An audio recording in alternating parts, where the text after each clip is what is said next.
Dans les 4 secteurs ici désignés, ce film a été tourné l'hiver 1969 avec la collaboration active de toute la population.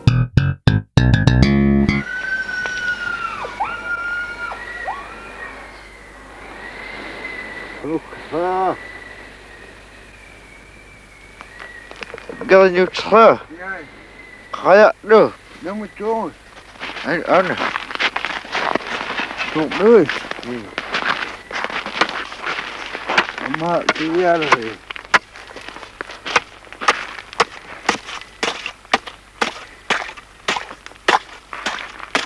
With the short, I'm not going to hold it about that.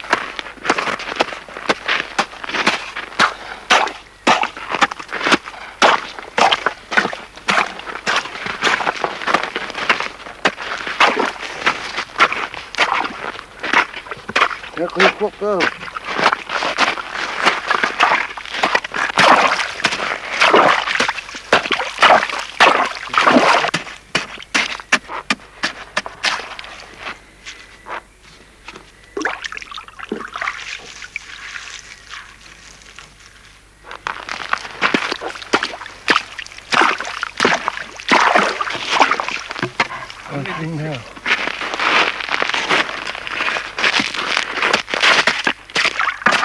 Mano, yung nakakaloy sa kanyang sibalong. Ay, nag-ida.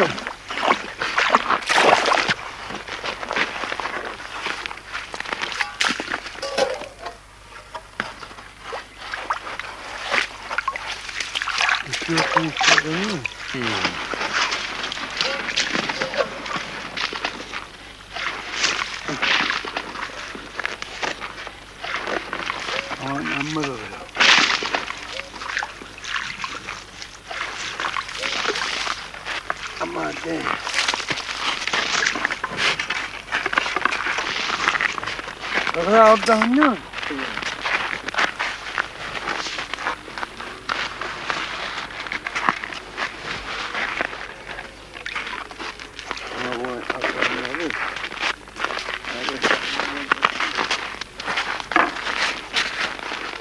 Nous sommes ici à Thulé avec les Esquimaux polaires les plus nordiques.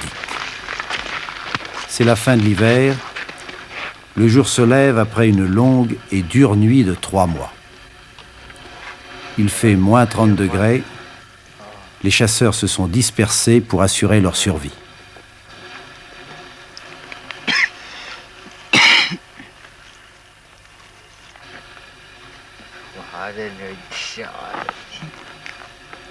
Ces animaux humains, ainsi ont-ils été jugés lors des premières rencontres, s'efforcent dans un trou de glace, au travers d'une épaisse banquise de 2 mètres, de pêcher des poissons qui ressemblent aux limanes de nos régions. Technique ancienne, adoptée lorsque tout manque. Des heures durant, le groupe attend dans le vent. Il va neiger.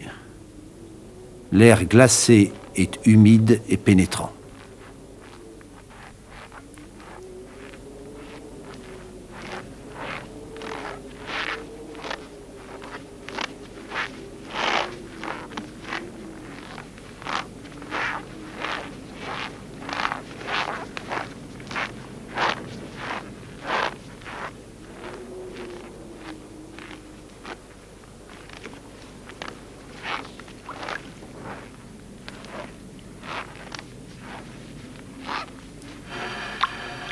À des signes imperceptibles, l'Esquimau apprécie dans l'eau transparente la richesse poissonneuse de ces fonds d'argile. Si cet examen commun est favorable, alors d'autres lignes seront disposées à plusieurs trous et une journée plus tard, relevées.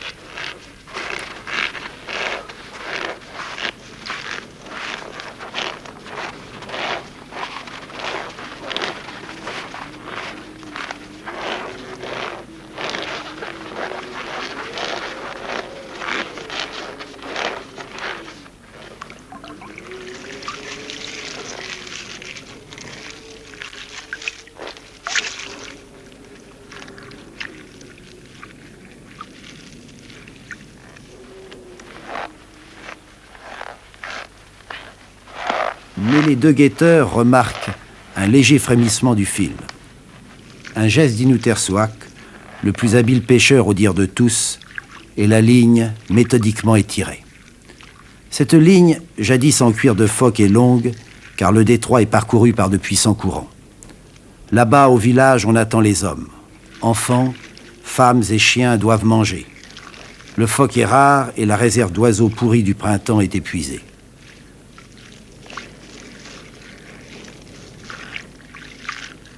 La tension est extrême. En ces groupes aux faibles réserves, la maladresse ou la malchance de l'un peut déterminer la misère de tous. Aïe, Yornara! Un requin, en coupant le bout de la ligne, a pris les poissons. Qu'à cela ne tienne, nous serons là demain. En 1818, les aïeux de ces hommes ont été découverts par le navigateur anglais John Ross. « Ne nous tuez pas » avaient alors crié ces Esquimaux. « Nous sommes vivants, bien vivants. Nous faisons simplement ce que nous ont appris nos pères. Ne vous moquez pas parce que vous êtes les plus forts. Nous jouissons de la vie. Nous ferons n'importe quoi pour la conserver. » Une mer glacée 10 mois sur 12. Un continent gelé. Notre hémisphère a connu à ces latitudes, il y a 3 millions d'années, un des temps les plus tragiques de son histoire. Une chute de 30 degrés de température l'a comme condamné à mourir de froid. L'Arctique n'est pas sorti de cette ère glaciaire. C'est à la fin de la plus récente pulsation, il y a 8000 ans, que les derniers hommes venus de Sibérie et de Chine, ces Esquimaux au visage d'Asiates, ont atteint l'Amérique boréale. La fixité de cet univers congelé n'est qu'apparence. Les équilibres y sont fragiles. De faibles changements en moins dans les températures estivales auront pour conséquence l'englacement des trous d'eau salutaires pour les cétacés qui viennent y souffler. La baleine, cette géante des mers, atteste la richesse de ces eaux qu'elle recherche parce que s'y brassent courants chauds et froids et que le plancton y est abondant. C'est donc dans les fjords que l'Esquimau a installé ses camps, la mer et sa sécurité. Les icebergs détachés de la langue glaciaire lui donnent l'indispensable eau douce. On sait l'existence rude de ces hommes. Fils de la nature, ils interrogent les saisons. Ils discutent entre eux les mouvements des bêtes, reflets de la vie générale. Des millions de signes s'accumulent dans la conscience de ces chasseurs puis s'échangent. Alors le groupe prend telle et telle décision pour répondre au changement de climat qu'il prévoit plusieurs années à l'avance. Adaptation au milieu qui dispose, les hommes ne pouvant se borner qu'à proposer? Non. Une expérience vécue l'inspire, telle une société animale, ce groupe possède la singulière aptitude de percevoir des mouvements globaux de vaste amplitude. L'immensité de l'espace habité par les 80 000 Esquimaux retient d'abord l'attention. Face au pôle, 20 000 kilomètres de front littoral de la Sibérie au Groenland. Une même race, une même langue, un même destin. C'est l'espace civilisationnel le plus vaste du monde après celui occupé par les Arabes. Nombreux sont les chercheurs qui s'y sont consacrés, mais grandes restent les énigmes. De l'iceberg de l'histoire boréale, le peuple esquimau représente la seule partie émergée. Il constitue comme l'expression spécialisée d'une culture ancienne. Les mers du Pacifique Nord sont un foyer historique encore méconnu, jouant le rôle à ces latitudes d'une véritable Méditerranée. La baleine lui confère la puissance, et c'est à partir de ces eaux que les Esquimaux ont conquis en 4000 ans leur empire glacé.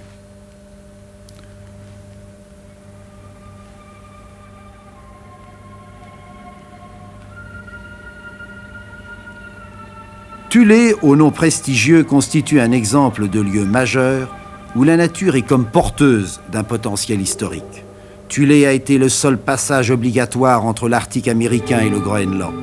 À l'extrême ouest, c'est le seuil de Bering entre l'Asie et l'Amérique. À l'extrême est, la porte de Thulé. Au bord d'une vaste nappe d'eau libre, Thulé est oasis en ce désert. Il bénéficie enfin d'un autre privilège, celui d'être immédiatement à proximité du golfe magnétique et au centre de l'ère des aurores. Le nord du Groenland, en effet, est un désert. L'air est sec, Et sur les pentes, la neige pour partie se sublime. Le reste est emporté par le vent vers la banquise et le glacier. La vie ici se transmet comme en chaîne, dans une étroite interdépendance du lichen à l'homme. La végétation rabougrie de mousse, de saules et d'herbacées permet aux lièvres et aux perdrix de survivre. Les femmes cueillent certaines feuilles et racines qui varieront les repas quotidiens de phoques et de morses. Les fleurs de marais seront les mèches des lampes à huile. Fortuitement découverte en 1818, cette population démunie de bois a été avec l'explorateur Piret le support physique et financier des entreprises américaines vers le pôle, atteint en 1909. La chasse est toujours pratiquée par 500 habitants sur un espace grand comme 20 départements français. Le secteur habité s'étendait jadis sur 1500 km de latitude. En expansion démographique, ce royaume se concentre en 7 localités. En juillet 1951, Thulé a été choisi pour site d'une des bases atomiques du monde occidental. Gros de 5000 hommes, au contact interdit avec les Esquimaux, ce bastion militaire est au cœur du pays. Dans les 4 secteurs ici désignés, ce film a été tourné l'hiver 1969 avec la collaboration active de toute la population.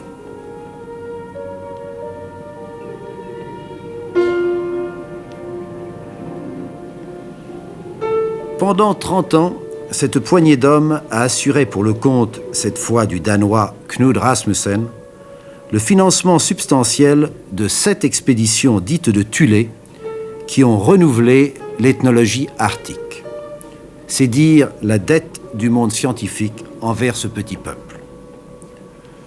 Nous sommes en avril. La mer respire par les crevasses du littoral.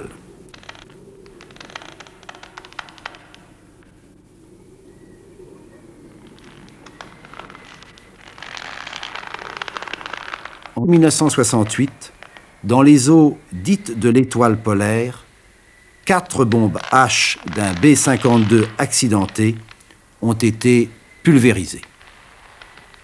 Dérision de la technicité la plus avertie, c'est un pauvre Esquimau qui a le premier porté secours avec son primitif traîneau à chien.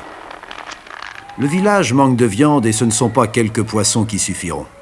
Hier, un chasseur de passage a signalé l'existence à 2 journées de traîneau d'une nappe d'eau libre, où auraient été vues des morses. Aussitôt, les hommes se préparent. 150 chiens, traîneaux et kayak revus, un bateau diesel acheté naguère au comptoir, hissé sur 2 traînes solidement liées. À chacun, sa meilleure veste de caribou et son pantalon d'ours. Il est 1h du matin. La neige glacée facilitera le traînage. L'on revoit encore les harnais des chiens, affamés depuis 2 jours pour les rendre plus nerveux.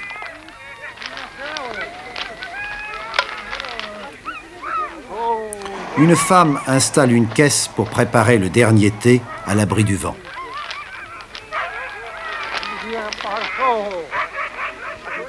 Dans un instant, ce sera le vrai départ. Alors l'Esquimau se sentira lui-même. Il ne supporte pas longtemps une vie paisible. Lorsque l'aventure ne vient pas à lui, il la suscite. Les chiens qui hurlent, l'expédition en péril, l'Esquimau s'inquiète mais sourit. Pour ce nomade, le voyage, c'est l'évasion. Alors il a le sentiment de s'accomplir avec la femme derrière lui qui tremble, geint mais l'admire, les enfants qui crèvent de froid et crèvent parfois réellement, et dont il ne restera que les meilleurs, de vrais petits hommes.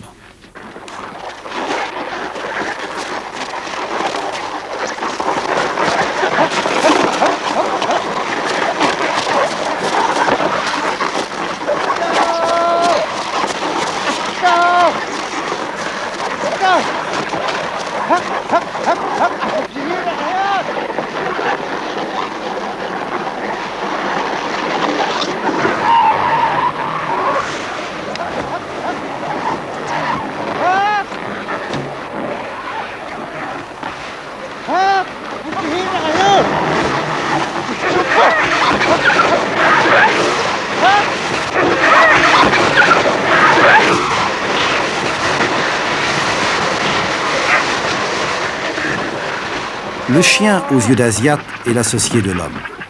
60 km par jour, 300 kg de charge par traîneau.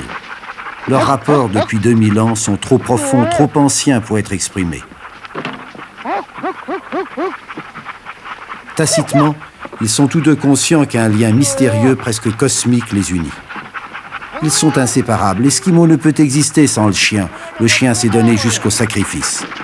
Et l'homme lui en demande d'autant plus qu'il l'estime davantage. Dans la lutte commune, il y a échange. Dans le regard, dans la voix, dans les démarches. La conclusion en sera donnée au bivouac lors de la distribution de la viande.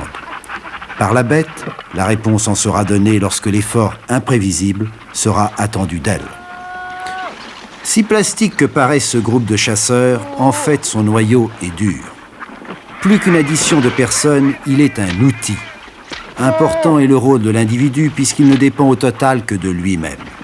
Mais pour capital que soit ce rôle, ses droits sont nuls, dans la mesure où il lui est impossible de résoudre seul les problèmes de sa propre survivance.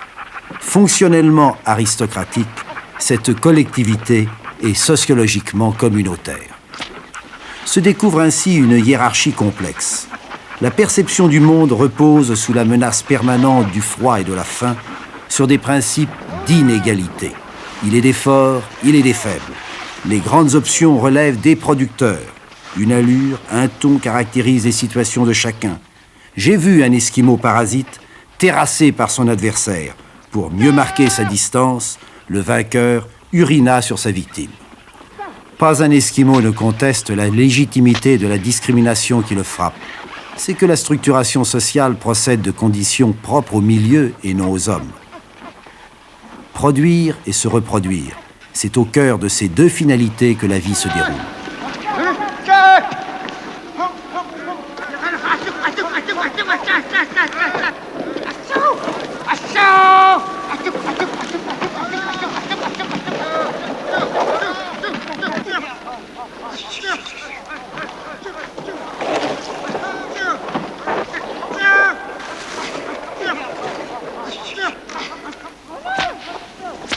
Une règle ici prévaut et une autorité en est l'expression.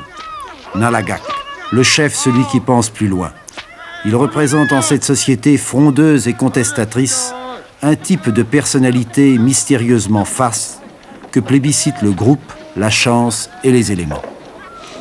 Par tous, il est reconnu, car par-delà sa personne, c'est de bien plus loin, de bien plus haut que le Nalagak tient son prestige. Chef et maître de destin, à travers lui et par lui, contact est pris avec la nature et la réalité présente au cœur de tous. Inuit, Inuktitut, nous les Esquimaux. Depuis 20 ans, l'acier est utilisé comme patin à la place de l'os. Rayé par les sables et les boues, il doit être limé puis lissé avec une peau d'ours. Le génie inventif de l'Esquimau a imaginé divers types de traîneaux en cas de pénurie.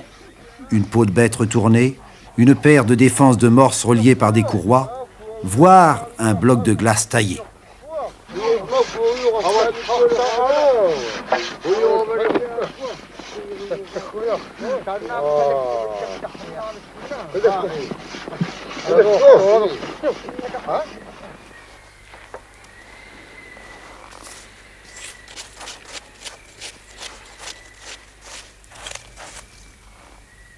La nuit tombe, nuit toujours claire passé l'hiver.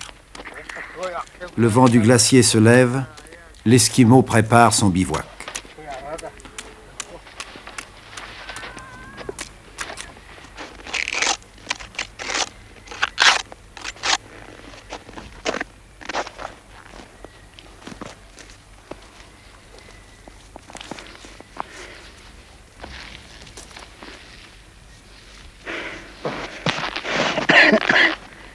Le pont taillé dans la glace est un point d'ancrage particulièrement résistant.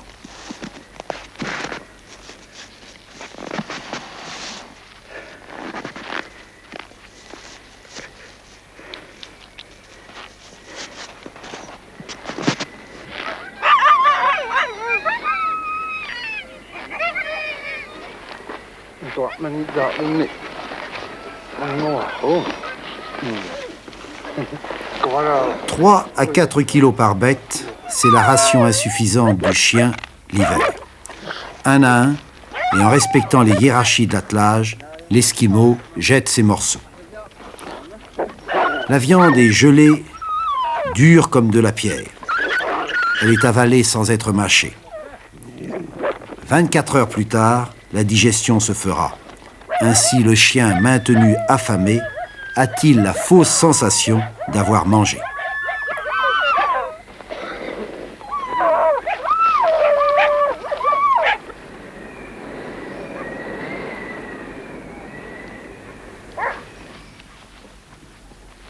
Le camp s'éveille. Les chasseurs s'apprêtent à reprendre la route vers le morse. La vie est au dehors, dans l'action et le mouvement. Dans les déplacements rapides, l'igloo de neige sert d'abri.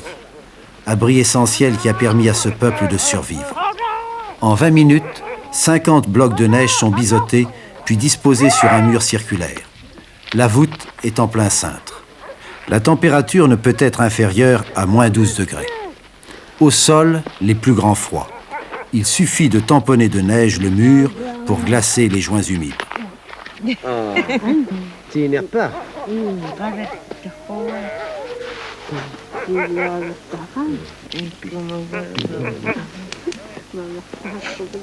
Sérieux qu'il se laisse leur peau qu'il y a mis. Il s'y rate pas. Il n'a pas d'aimer. Afin que les vêtements sèchent, on y dormait nu sur une plateforme surélevée de 40 cm, la tête vers l'intérieur, les pieds vers le mur de neige.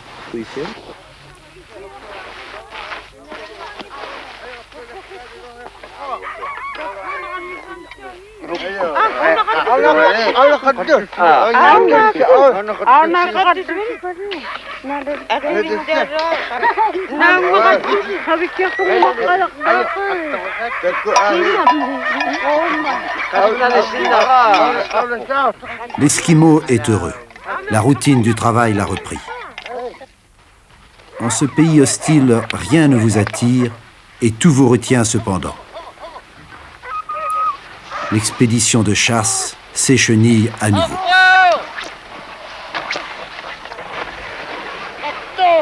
Le traîneau actuel a 3 mètres, il est fait de traverses de bois, juxtaposées et reliées par des lanières en cuir de phoque, conférant flexibilité et résistance lors des chocs. Dans l'Arctique esquimau, le chien bénéficie du harnais de poitrail, révolution technique qui fait sa puissance de traction. C'est avec une inquiétude paysanne que le chasseur flaire le temps qui change. Il mesure le ouaté de la brume. Les hommes reniflent le morse. Seul leur savoir permettra de découvrir son gîte. Et il convient de se hâter. Le froid et la dérive de la banquise peuvent à tous instants reglacer la nappe d'eau signalée par les éclaireurs. La banquise est un radeau pour l'Esquimau. Elle lui sert de promontoire et d'archipel. Sautant d'une glace à l'autre lors des dérives, il apprend à connaître les courants, les marais et les vents. Plus homme de glace que de mer, c'est dans les ruelles d'eau libre qu'il use de son kayak. À ces latitudes, c'est en bordure de la banquise mince et dangereuse qu'il chasse les cétacés. À proprement parler, cet Esquimau n'est donc pas marin, et l'usage récent du bateau à moteur ne lui est pas familier. Qualité première de ces chasseurs, leur extrême ingéniosité. Sachant tirer parti de la moindre ressource, ils s'avèrent excellents mécaniciens.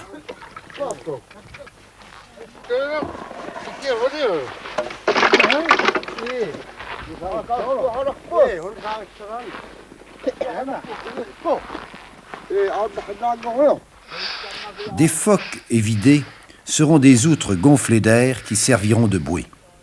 Elles fatigueront les morses blessés au fusil. Pour fuir l'homme ou l'orque-requin, les morses gagnent les eaux profondes.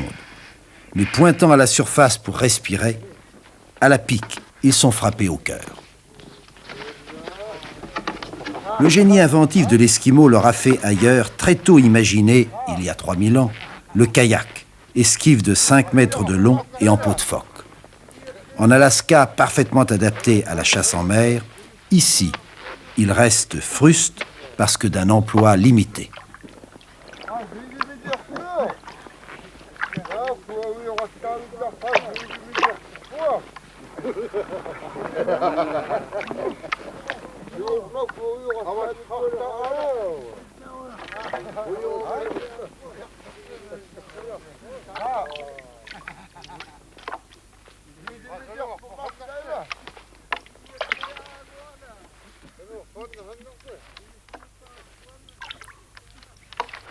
Le kayakeur va reconnaître les morses, les harponneurs vont embarquer. Le morse hiverne en ces mers. De 4 mètres de longueur, il pèse 1,5 tonnes. Faute comme le phoque de pouvoir crever la glace avec ses griffes et se ménager des trous d'air, il se regroupe dans les espaces d'eau libre, au cap et au détroit. L'animal se nourrit de bivalves qu'il gratte sur les bas-fonds avec ses ivoires. Il attaque le phoque qui l'éventre de ses défenses pour en manger le lard. Cette famille de 3 rassemble le mâle et ses 2 femelles.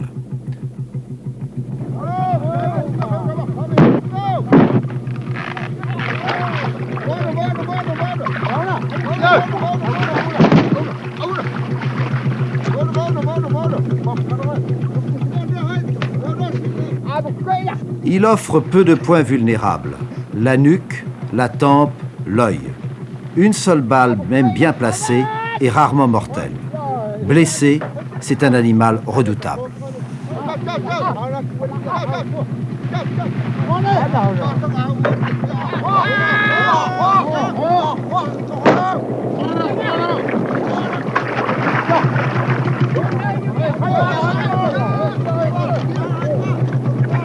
Le harpon à tête mobile, fiché dans la bête, s'est détaché.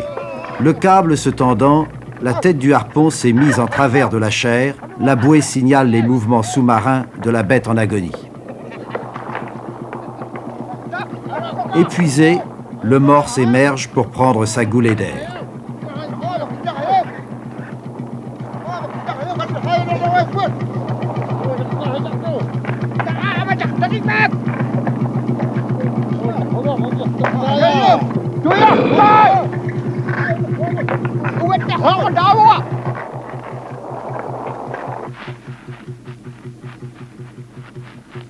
Le morse va être achevé au fusil.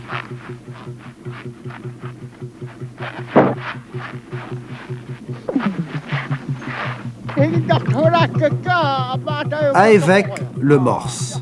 Arvek, la baleine. Même famille pour l'Esquimau.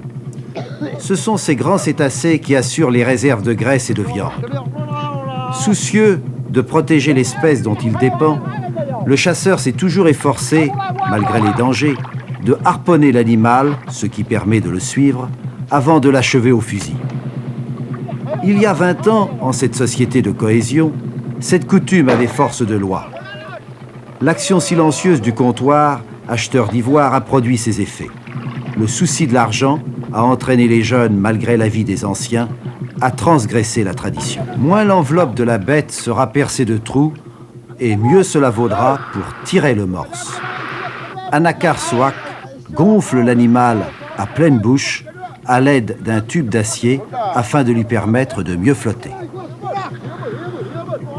Excités par la chasse, les Esquimaux en oublient la mesure.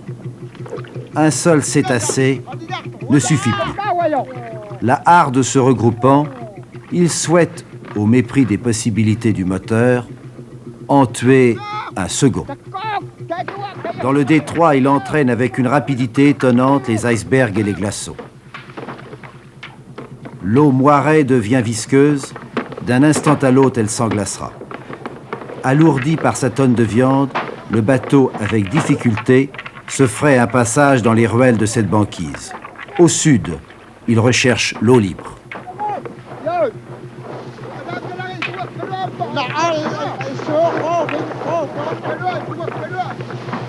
Le capitaine est inquiet. Le moteur faiblit, on le pousse, mais des glaçons aux arêtes vives se prennent dans l'hélice et vont la briser dans quelques instants.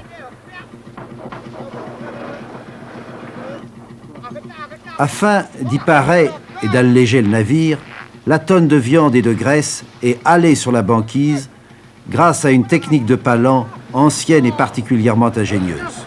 Tant du fait de l'hélice que de son effort, le moteur s'arrête brusquement.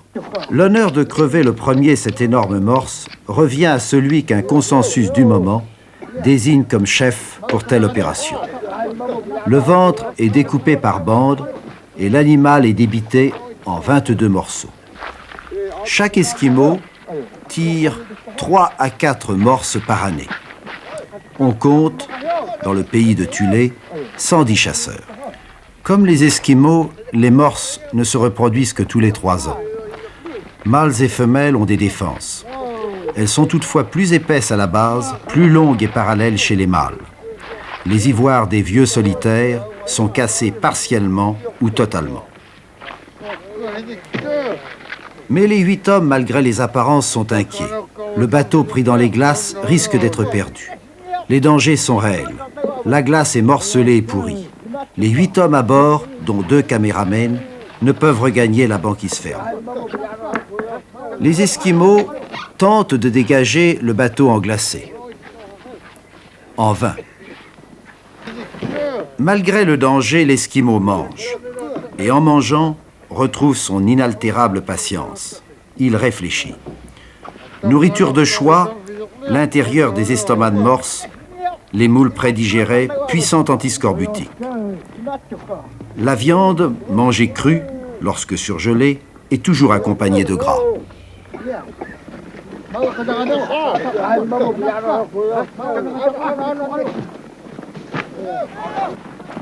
Le deuxième morse est hissé sur la banquise. Ils n'ont pas de théorie, mais pratiquement s'accrochent instinctivement aux vieilles traditions.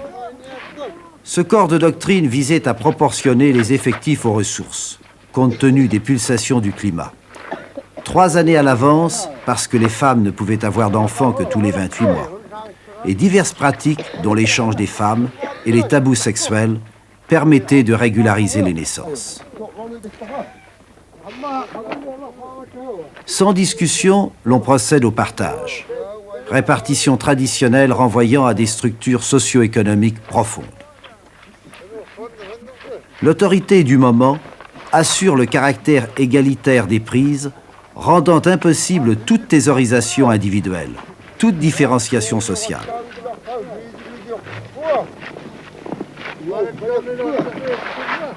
Chacun, sans marque particulière, constitue son tas. Les ivoires, le cœur qui pèse 8 bons kilos, reviennent de droit à celui qui le premier a blessé la bête. L'on se propose de manger le cailloc ou soupe de sang. L'orunère, fiente de perdrix sur la neige glacée, mêlée à de la graisse battue et consommée chaud, le tout dégageant une odeur de poulailler, est vivement regretté.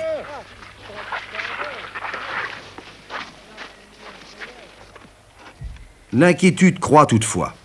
Ou la glace renforcée par le gel sauvera les hommes, ou l'eau libre dégagera le bateau. Nous sommes début mai. Faudra-t-il attendre la débâcle de la fin juillet?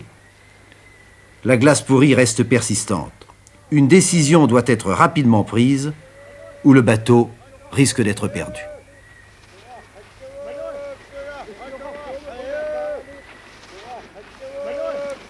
Au camp de base, l'on prépare les secours.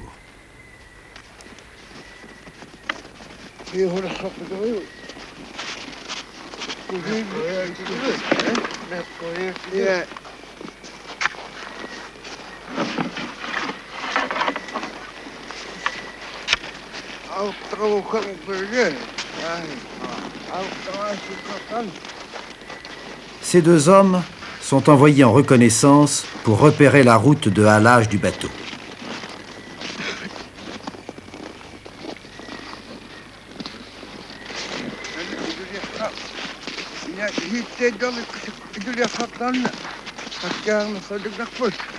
Ils sont armés, le fusil sert d'alarme. Ils ont un code pour correspondre.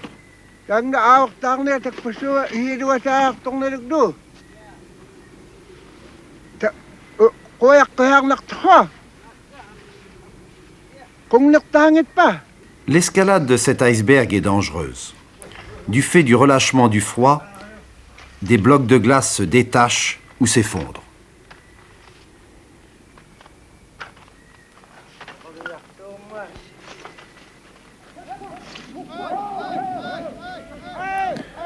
Le caméraman et l'ingénieur du son ont été évacués sur un traîneau léger par les Esquimaux venus à leur rencontre. Dans ce milieu pourri, les chasseurs ont tiré ce traîneau en allant d'un glaçon à l'autre. Et ces images ont été filmées après le sauvetage des 2 hommes à partir de la banquise ferme.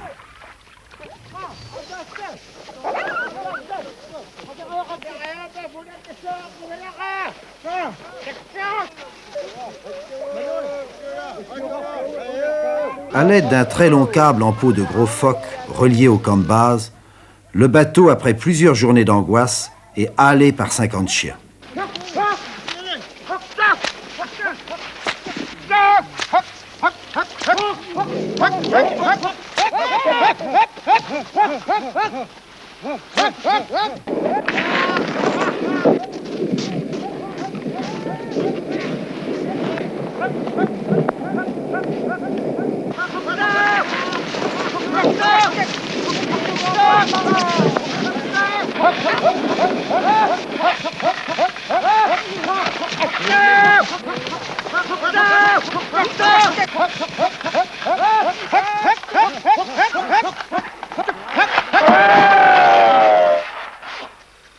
Alors, Bertrand, qui n'a pas de d'argent.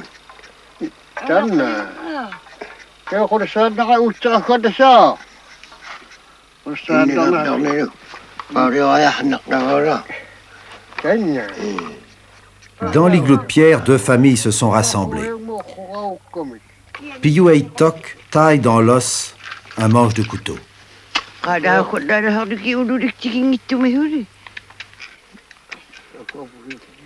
Hindi ako kunti. Ama, la femme, met à sécher au plafond des gants. Sokra, chauve à 40 ans, a perdu ses dents comme beaucoup ici par consommation excessive du sucre. De sa voix caverneuse, il évoque les temps anciens où le chaman était comme l'intermédiaire entre l'homme et les forces invisibles et multiformes.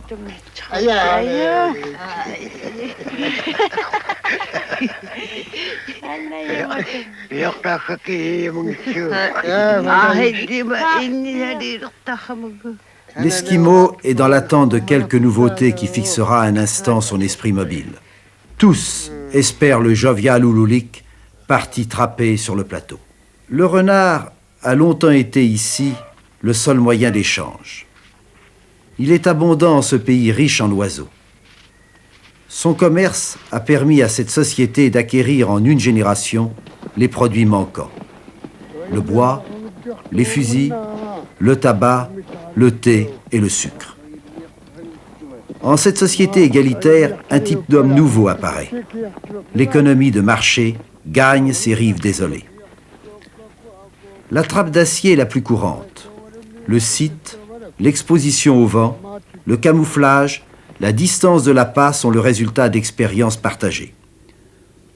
Pas davantage que la paresse, le mensonge et le vol ne sont ici tolérés.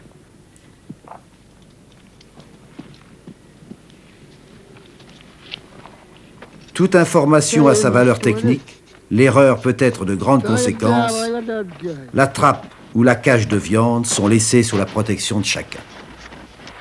L'Occident, si lent à s'émouvoir devant les malheurs du monde, a soudain découvert les signes de la barbarie en ces petites trappes d'acier. En serrant les pattes dans ses mâchoires, elle condamne le renard à mourir de froid ou de faim. Aussi, ces trappes ne sont-elles plus vendues dans ces comptoirs. À défaut de très grandes trappes tuant instantanément et dont ces chasseurs ne sont pas familiers, ces hommes du Grand Nord seront-ils contraints de revenir aux archaïques pièges en pierre?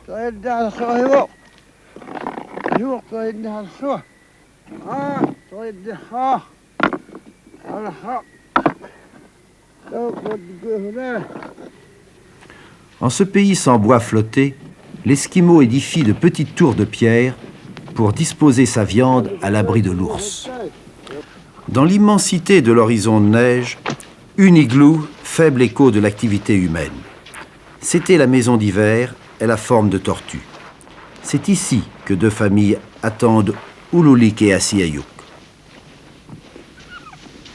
Le corridor essentiel à la ventilation. Jadis, l'orphelin n'était autorisé à dormir que dans ce couloir. Plus grand, il était admis dans la chaleur de l'igloo et de la famille.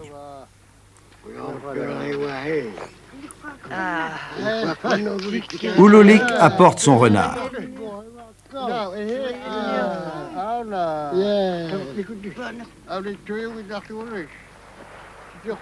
Assis à droite de la porte, à la place des invités.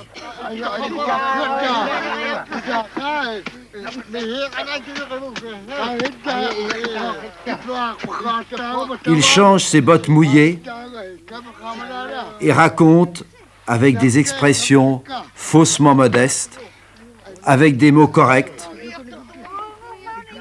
comment loin, très loin, il a tué un renard sans valeur. Par quel temps? Avec qui?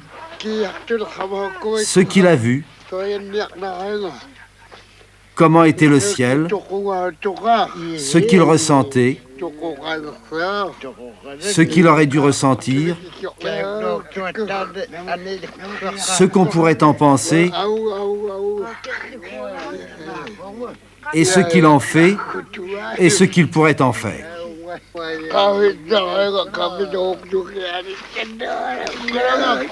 Il évoque ce cailloc qu'il pourrait manger et le plaisir d'être ensemble et la sottise d'un tel.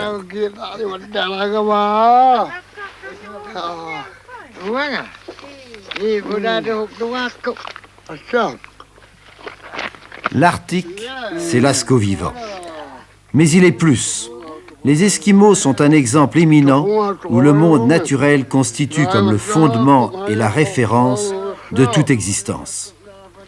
En ces temps de dépossession, les sociétés traditionnelles, par l'heureuse et antique alliance avec ce qui est aux sources des grands commencements, sont pour l'homme inhumain de nos villes une leçon d'éthique qui s'avérera demain, qui sait, inestimable et prophétique. Car la vie en ces sociétés sous le signe de la jouissance est d'abord une morale. Ne compte-t-on pas la civilisation esquimaude parmi les grandes civilisations de l'histoire? L'Esquimau, aujourd'hui christianisé, a toujours cru en un esprit unitaire. Le chaman esquimau était l'intermédiaire utile entre les forces invisibles et l'homme. Il alliait, reliait. Un ours a-t-il été tué? Soigneusement, on le décapitait. La bête était placée dans le centre de la pièce, on lui offrait une pipe et du tabac. On le désaltérait. Une femme lui chantait son air le plus agréable. L'esprit de la bête est présent. C'est un hôte, et il convient de le distraire pour que la chasse prochaine soit heureuse. Le plus grand danger de l'homme est que la nourriture quotidienne consiste en l'esprit. De l'errance de ceci viendra son courroux.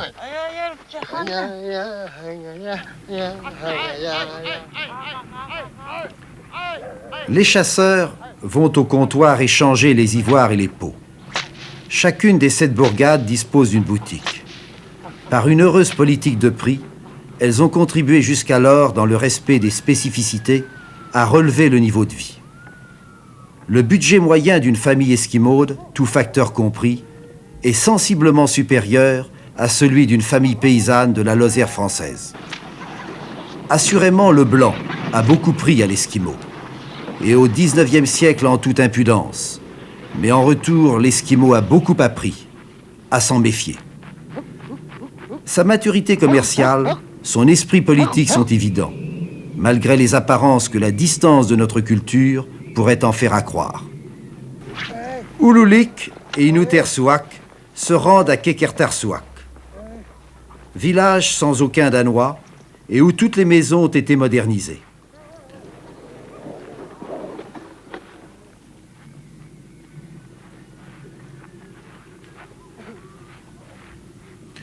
L'autorité et le comptoir sont détenus par un autochtone, Sokra. Cette haute maison noire en bois est la boutique de Knud Rasmussen, vieille de plus d'un demi-siècle. Avec une véritable intelligence de producteur, l'Esquimau discute âprement les prix d'achat de son renard, de sa peau de phoque et du kilo d'ivoire. Il prévoit désormais son avenir. Il souhaite, en Alaska, au Canada et ici même, être traité en adulte, que soit défini avec lui, pour lui et très bientôt par lui, une exploitation moderne des ressources naturelles de l'Arctique, de ses mers, de son sol et de son sous-sol. Il n'est point de mission plus urgente que de s'interroger sur les finalités du développement et sur les modèles que propose notre société divisée et troublée. Il est un génie du lieu. Les administrations, dans leur croyance aveugle en une vérité et un progrès unitaire universel, l'ignorent. Et l'effort silencieux, insidieux d'assimilation se poursuit. Il permettra de s'interroger sur l'avenir, sur l'Esquimau de demain.